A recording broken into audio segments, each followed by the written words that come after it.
Can you, first of all, walk us through your earnings? What do the results mean for you? Well, I think the results for us are, as we kind of expected. If you look at the first half of the year, we've seen healthy volume growth. I think that part of the business is pretty stable. And as you rightfully pointed out, we've seen a significant increase in costs in various categories, which certainly, pushed earnings down. Also because the expected recovery of freight rates is something that we see today, but it certainly came a little bit later than we originally anticipated. So what do you think then as far as an outlook going forward? Do you have a handle on these issues now? Are any of the factors that you cited for your loss today better or worse? If you look at what we see today, then I think the bunker costs seem to stabilize, so that for us is a good thing. We also see that charter rates, which were pushed up a lot in the first half of the year, are stabilizing or maybe even coming down a little bit. And we do see some recovery of freight rates, so we would definitely expect a better second half of the year than the first half of the year.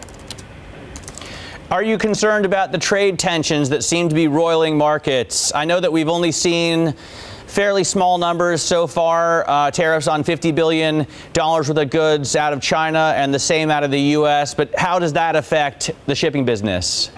Yeah, I mean, of course, that is a concern. To be fair, if we look at the markets today, we do not see any effect of that just yet. And I think it's going to be very important to see what will happen in the negotiations between, on the one hand, Europe and the U.S., who at least seem to be talking again. On the other hand, also what will happen between China and the U.S. over the upcoming couple of months.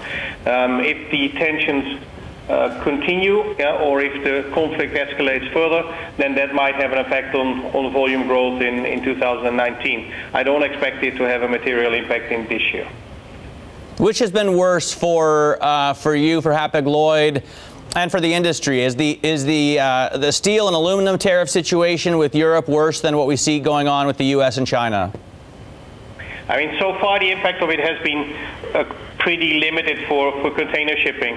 If you look at the tariffs that have been imposed on some of the commodities thus far, that's mainly, as you say, steel, aluminum, those type of commodities, which doesn't generate a lot of container traffic. So from that perspective, impact so far for us has been pretty limited, and hopefully it stays like that.